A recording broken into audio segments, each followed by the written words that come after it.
Wandering off on the hiking trail seemed like a great way to get in touch with Mother Nature, but now every part of the forest is starting to look the same and you're not sure which direction you came from. You try to get your bearings by checking your phone, but the battery's dead. So what do you do now? You're lost and completely off the grid. Here's how to survive alone in a forest.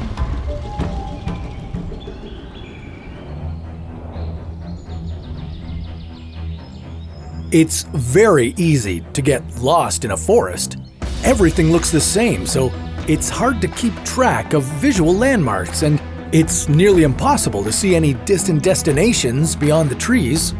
So instead of focusing on finding your way out of the forest, you're probably better off figuring out how to survive until someone finds you. How could you make a fire without a lighter or matches? Would you be better off eating plants or bugs? And how could you use pine needles to help you get rescued? Step 1. Find fresh water.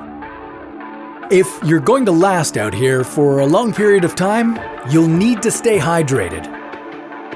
Keep an eye out for animals, animal tracks, green foliage, mosquitoes, and flies, as they're all good signs that water is nearby. In the forest, you're most likely to find a creek, a stream, or a pond. Another way to stay hydrated is to save rainwater. If you have anything that will hold water, leave it out to collect rain or dew. If you don't have any containers, use a tarp or a poncho if you have one. Hang them by tying the corners to trees 3 to 4 feet off the ground. Put a small rock in the middle of the material to make a kind of bowl to collect the water. Step 2. Build a shelter. The canopy of trees above will provide decent shelter from the sun, but if you're going to be stuck here for a long time, you're going to want something better. The easiest, most effective way to protect yourself from the elements would be to build a lean-to shelter. To do this, you'll need to find a large branch and lean one end against a tree. Then, place smaller branches at 45-degree angles along the length of the large branch and cover the entire structure with leaves and foliage. Step 3. Find food. All that shelter building is bound to build up your appetite, so you need to start looking for something to eat.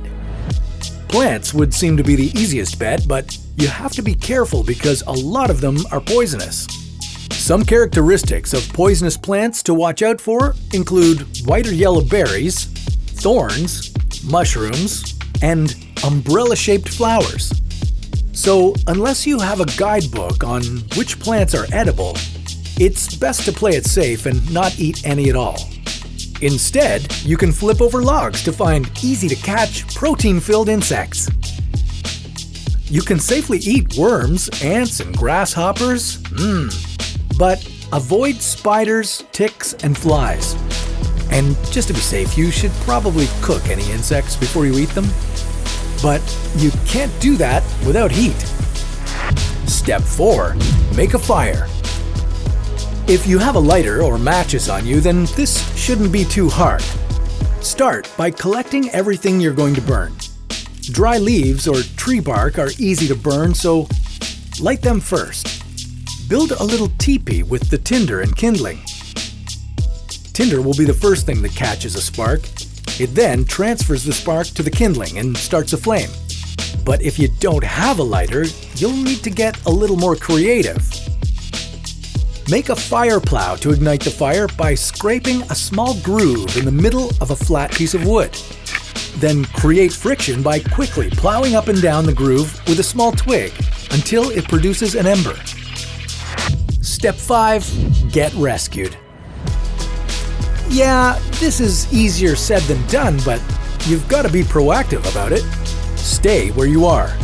That way, rescuers will be able to find you much easier than if you hike around. If you have a mirror or some aluminum foil, you could use it to reflect light to planes or other people to help them find you. Another option would be to make smoke signals with your fire. Green leaves and pine needles create a lot of smoke, so use those. Using a branch with leaves on it, cover the fire for 3 to 4 seconds to trap the smoke, and then remove it. Keep doing that so that it creates clouds of smoke.